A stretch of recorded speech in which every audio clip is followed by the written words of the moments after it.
Hello friends, Buddha IAS के इस channel में आपका स्वागत है। आज हम बात करेंगे एमएसएमई के बारे में, जिसमें मोदी जी की घोषणा के बाद हमारी वित्त मंत्री निर्मला सीतारमण जी ने एमएसएमई डिफिनेशन में परिवर्तन की भी घोषणा की है। उसमें कुछ परिवर्तन हुआ है। पिछले 2018 में जो एक्ट आया, 2006 में MSME medium micro small medium enterprises development act 2006 में भी परिवर्तन किया गया है। तो आज हम बात करेंगे कि डिफिनेशन में क्या परिवर्तन हुए हैं, क्या क्या चेंजेस आए हैं। तो देखते हैं। पहले बात करते हैं कि एमएसएमई किस सेक्टर के अंतर्गत आता है। हम आपको बता दें कि आपको ज्ञात होगा कि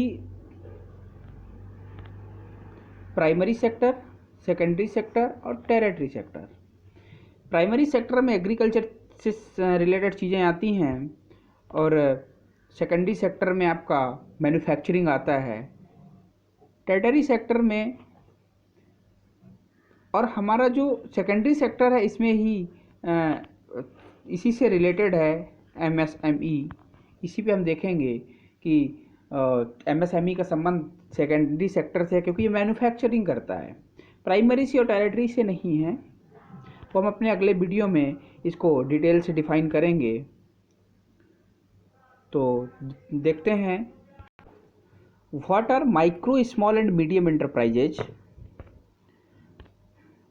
ये देखें कि defined it the MSMED micro small medium enterprises development act 2006।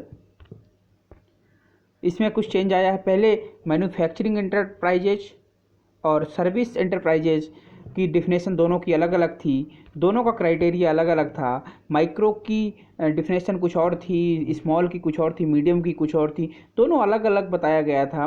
और एमएसएमई को क्लासीफाइड 2 कैटेगरी में किया गया है। एक किया गया है मैन्युफैक्चरिंग एंटरप्राइजेज और एक किया गया है सर्विस एंटरप्राइजेज।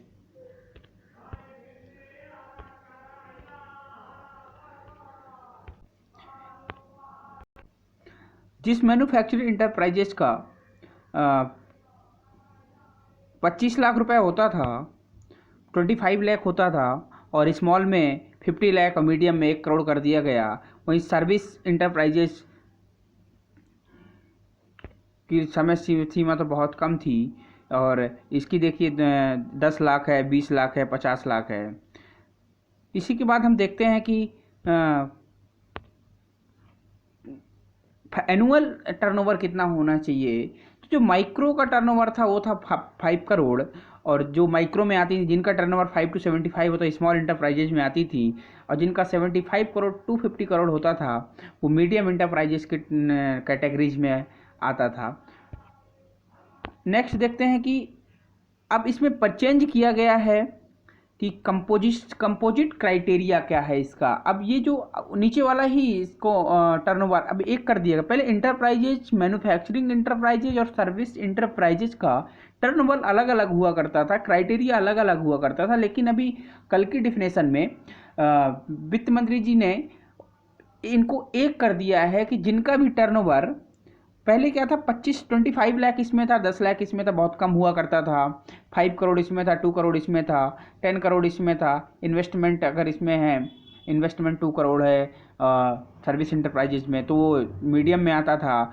अगर सर्विस इंटरप्राइजेज में स्मॉल में कौन आता था, जिसका टर्नओवर 2 करोड़ होता था इन्वेस्टमेंट, या फिर माइक्रो में वो आता था जिसका इन्वेस्टमेंट 10 लाख होता था।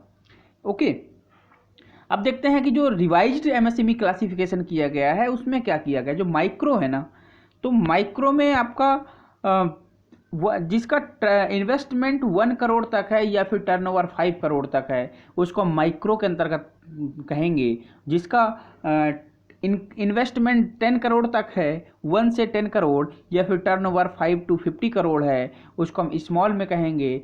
जिसका भी मीडियम क्या है, मीडियम इन्वेस्टमेंट 20 करोड़ तक का होना चाहिए, 10 to 20 करोड़ होना चाहिए, 10 to 20 करोड़, और टर्नओवर कितना होना चाहिए, 50 to 100 करोड़ उसे मीडियम इंटरप्राइजेज कहेंगे। ओके, तो ये सारा परिवर्तन किया गया है। अब देखते हैं बेनिफिट क्या है कंपनीज को अंडर एमएसई में। क्यों बहुत सारी कंपनियां अपने आप को छोटा दिखाना चाहती हैं, क्यों अपने एमएसएमई के ही दायरे में लाना चाहिए? इसमें बहुत सारे प्रॉफिट्स मिलते हैं गवर्नमेंट के द्वारा, जैसे लोन बिकम चीपर, जो लोन मिलता है इस पर इंटरेस्ट रेट बहुत कम होता है। देखिए इंटरेस्ट रेट इसमें बहुत कम होगा। और जो टैक्स रिबेट है वो आपको टैक्स में रिबेट मिलती है।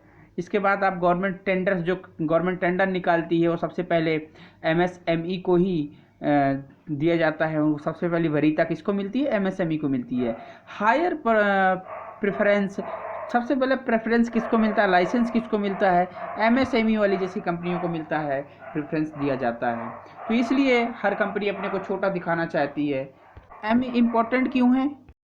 इंडिया का 45% एम्प्लॉयमेंट इसी सेक्टर से आता है, एमएसएमई सेक्टर से 45%। 50% एक्सपोर्ट इसी से होता है, एमएसएमई सेक्टर से 50% एक्सपोर्ट होता है।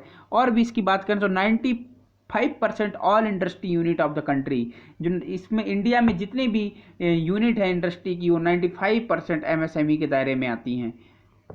और इसीलिए क्योंकि बहुत सारा प्रॉफिट होता है कंपनियों को, इसीलिए एमएसएमई के दायरे में आना चाहती हैं micro small medium enterprises. More than 600 types of product, 600 types product ये मैन्युफैक्चर करती हैं इंडस्ट्रीज। तो ये रहा एमएसएमई की डिफिनेशन। और एमएसएमई के दायरे में इस परिवर्तन लाया गया है, यही कि एक बार। और आप फिर से देखिए कि जो पहले क्या था अब क्या है। पहले था कि मैन्युफैक्चरिंग इंटरप्राइजेज का इन्वेस्टमेंट अलग होना चाहिए, अलग अलग दोनों को किया गया था। सर्विस इंटरप्राइजेज और मैन्युफैक्चर्स इंटरप्राइजेज को अलग रखा गया था। लेकिन अब दोनों को एक किया गया है कि मैन्युफैक्चरिंग एंड सर्विस को एक कर दिया गया है। इनमें से अगर किसी का इन्वेस्टमेंट 1 करोड़ तक होता है या फिर टर्नओवर 5 करोड़ तक होता है तो इसको माइक्रो के दायरे में आएगा।